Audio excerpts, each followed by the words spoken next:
So I've learned that it can be a really powerful tool to help people recenter and heal.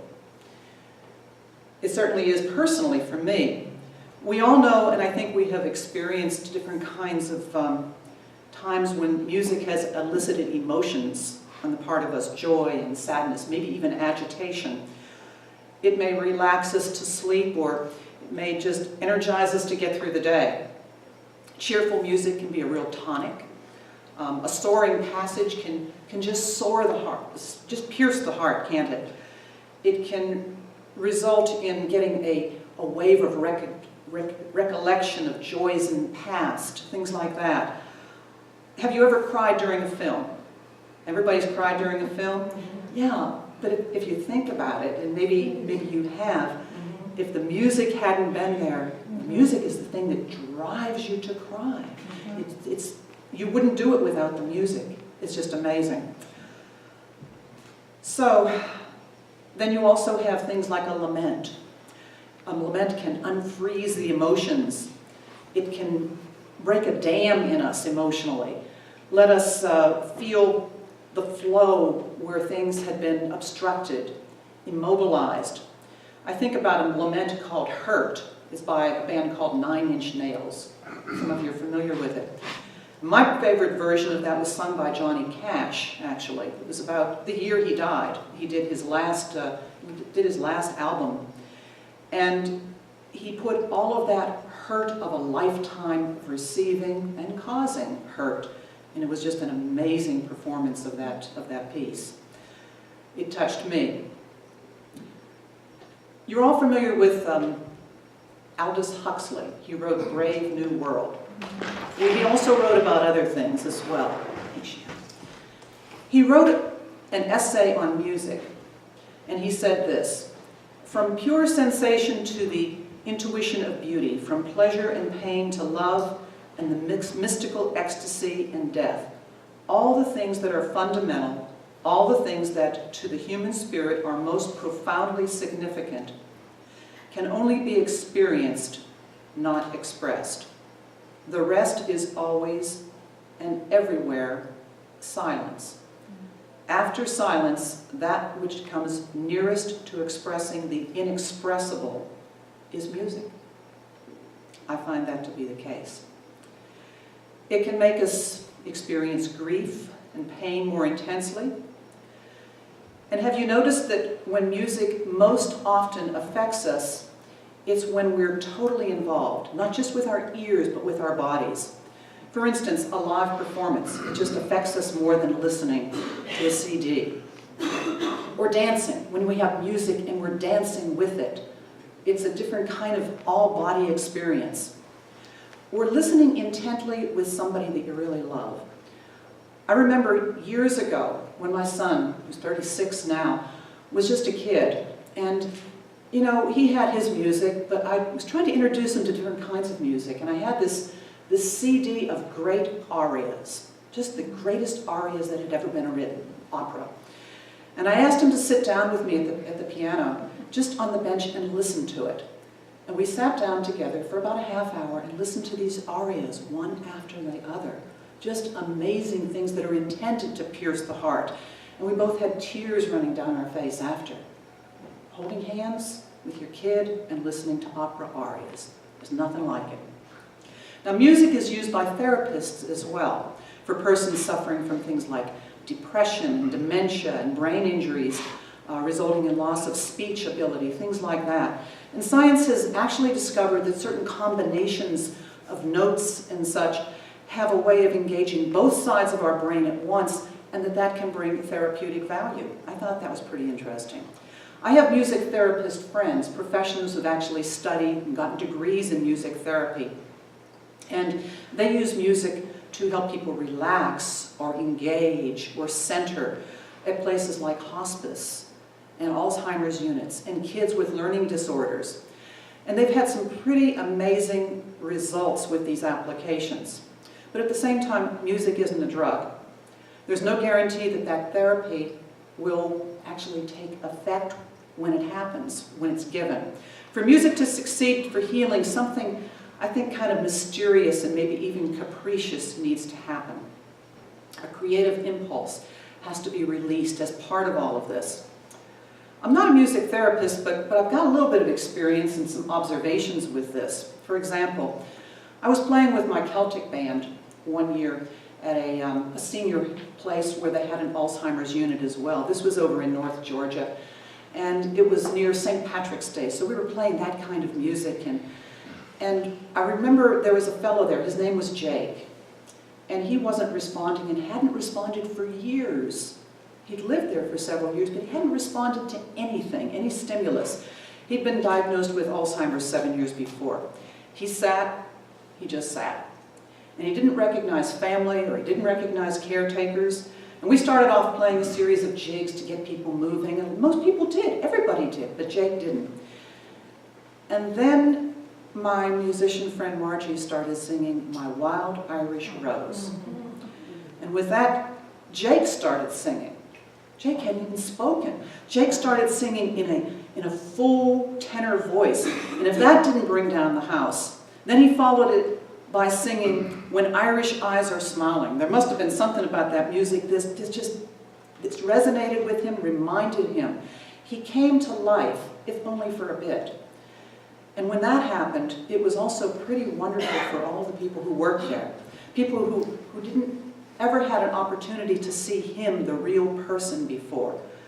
A person they'd never had a chance to really meet from the inside and express. And then there was another time I was invited to a birthday party. This was a birthday party for a little boy who was the son of a friend of mine. His name was Aiden, and Aiden had been brain damaged from birth. The other guests at this particular kid's birthday party were also special ed kids, and they came with their parents. They had different issues. Aiden pretty much lived in a world inside himself, sort of like a lot of autistic kids. And I'd been asked by his mother to provide some music at this party. Well, I didn't want to do it by myself, so I had a friend named Michael. And I asked Michael, who was a wonderful musician, guitarist, he could sing as well, beautiful finger-picking guitar. I asked Michael to come and play with me. And now, Michael was also bipolar, and he was a recovering alcoholic. He had a lot of issues that he was grappling with right then. But he did show for the party. And when Michael started playing guitar, sitting in a corner just playing beautifully, the kids kind of all took notice. And Aiden, he couldn't walk, but he kind of scooted. He crawled along the floor. And he sat right by Michael, and he put his head right on the guitar. And Michael kept on playing beautifully, and as he did, Aiden's eyes grew bigger, and this look of utter joy just came upon his face. And we all just sat, and we watched tears coming down Michael's face. And you know who got healed that day? I know who got healed. Well, all of us, but especially Michael. There was a lot of musical healing that day. I've also occasionally played music down at Hospice Atlanta some years ago, and I remember one day when I brought my cello to the center, and the gals at the nursing station suggested that the lady in B27 might like some music. So I took the cello down and found out that the lady had been unresponsive for a couple of weeks, but her daughter was there. It was a nice Hispanic woman, and her mother was laying there pretty much unconscious. She said she hadn't responded in weeks. And they both looked, even though she hadn't responded, they both looked really strained. But she liked music, and so she said, yeah, play for me. And so I sat with a cello, and I don't know what I played. I just played whatever was in my heart. And after about 10 minutes, I looked up from the cello, and there was tears coming down the mother, tears coming down the daughter, and both women looked so relieved. And I realized that the vibration of that music just had an effect, a healing, powerful vibration that had an effect on them. You know, there's a lot of cultures throughout history, throughout the world, that recognize the importance of music and sound in both healing and meditation as well. There's been ancient civilizations in India and the Orient, Africa, the Celts, the Aborigines, the Tibetans used bells and chimes and singing bowls and chanting as a foundation of their spiritual practice. In ballet, they have these echoing gamelan gongs and drums that are used in ceremonies to uplift people and connect people and send messages to spirits and ancestors. The Aborigines in Australia and the shaman in Greenland, they have these sound vibration instruments that are created from nature and used in sacred ceremony to adjust imbalances in people and spirits. Even the priests from ancient Egypt used sound to resonate energies and the chakras, and they understood that direct link between different parts of the body and different specific sounds. We're all vibrating, and they recognize that. We've talked about that before, the fact that we all vibrate in some state of vibration. And the frequency that any object and any person naturally vibrates, your own vibration, is called resonance. So we all vibrate at this resonance. And each of our bones and our organs and our chakras in our body all possess a different resonant frequency. And when it's all operating as it should, in resonance, that means we're healthy. 19 years ago, almost 20 years ago now, I was impressed with, talking about vibration, I was impressed with hearing the crystal bowls, these quartz crystal bowls, for the first time. And I learned that they emit this really pure, radiant sound, this energy. And I learned a little bit about sound and energy by experimenting with these kinds of bowls. I learned that quartz crystal contains the full spectrum of light, and that these crystal bowls that we're going to play with in a few minutes, they have these tones that resonate with different parts of our body. As I said, each of those parts vibrate and resonate. And I've learned that the reason that works is because crystal acts as an oscillator. That means it magnifies and it transmits tone. This is the science behind it. That's why pure silicon crystal is used in all of our most advanced telecommunications. So there's the science behind it as well.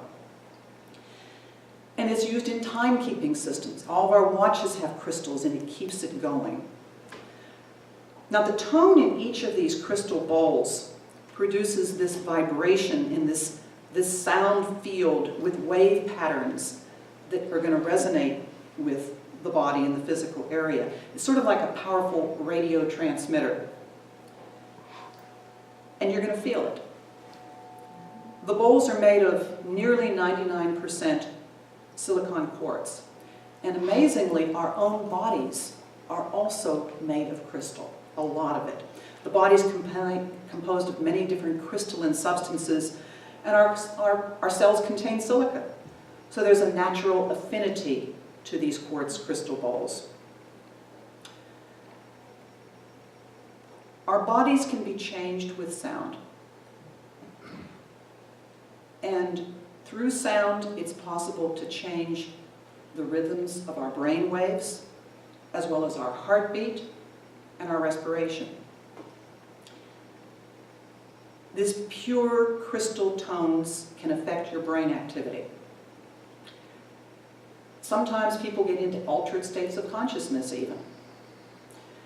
Research has been done with Tibetan metal bowls, which some of you are familiar with, showing that it actually can change, the wave patterns can be measured and change the wave patterns to put people into a deep relaxation state. It kind of works the same way with these. So today, as part of what we're going to be doing with exploring music and sound, because this is going to be experiential, is going to be doing a meditation with these bowls. And sometimes they're actually used for healing as well. If you look at the body, each of our bodies, maybe as an analogy, a powerful orchestra. I am an orchestra.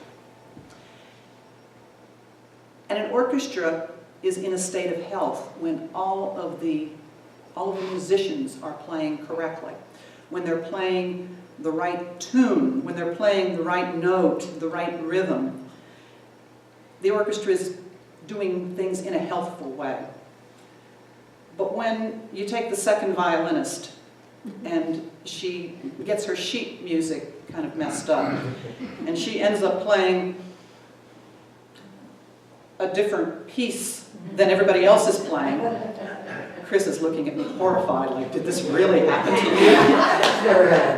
Oh my God.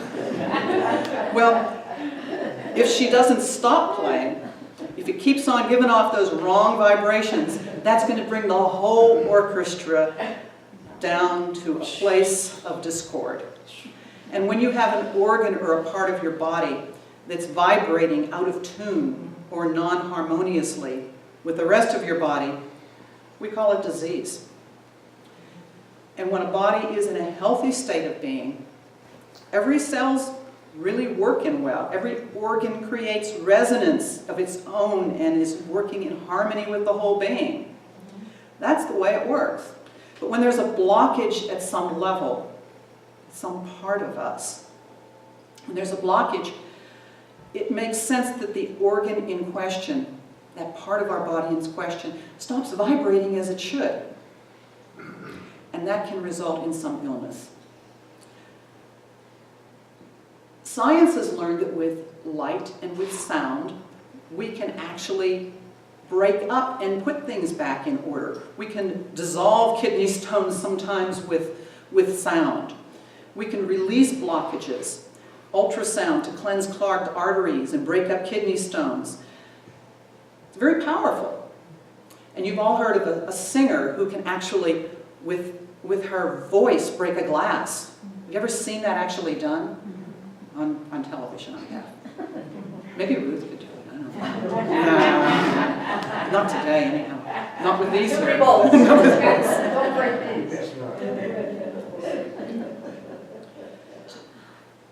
So, when you use sound in healing, though, bigger or louder is not necessarily more effective. One of the things that is effective, though, is intention. So now we're taking it to another angle here. We talked about the science, now let's talk about intention. It's important to go back to some of the lessons that we've talked about here at Unity, at the chapel here. The use of sound and music to affect change isn't simply about the physics and the mechanics. And intention stems from the mind. The intention of a person working with sound, whether it's a musician or somebody playing bowls, makes a difference. And you can't measure intention, can you? Not really, but you can readily recognize it. When I listen, for example, to a piece of classical music performed by an orchestra with a well-known conductor, I'm aware of my heartbeat and my breathing. Okay? And I can kind of feel that if I'm in tune with myself and paying attention. But I can listen to the same piece with a different conductor, maybe even the same musicians, and it can have a difference. Why is that? Well, having had a chance to play with several orchestras in my own musical career, I remember I played with this one conductor. He loved and revered the classical community. He was in touch with the flow of the music and the people, and he was a conduit for the music. And the musicians responded in kind, and it touched me. As a musician, it touched me. It made me stronger. But then there was a second conductor who was a rigid perfectionist, and he kind of inspired fear in those he worked with. He had a reputation and a very strong ego, and all these were present when he picked up the musical baton. And his music kind of made me weak. His presence made me a little weaker. So I thought that was a great first-hand example of intention and how it makes a difference. And so it is something that we can notice. Maybe not measure, but we can notice it.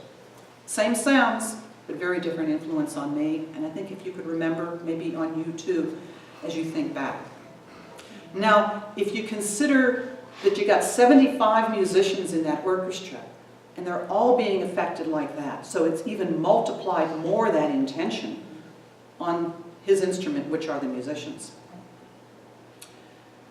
All right, back to the bowls. Each bowl has a different tone. I'm going to tone them for you in a minute. And you might feel a different sensation in a different part of your body as I play these bowls. They're tuned theoretically to the different chakras. The root chakra, this is the first one here. Then there's the navel, which represents the physical part of us. Then there's the solar plexus, that's center of us, our gut. Then there's the heart, over there, and I'll play them in order. Then there's the throat, blue chakra, the third eye, the mental part of us, and the crown, the spiritual part of us. So what I'd like you to do is just to get familiar with the tones just a little bit, those of you who haven't heard it. And then what I'm going to do is do a meditation with you.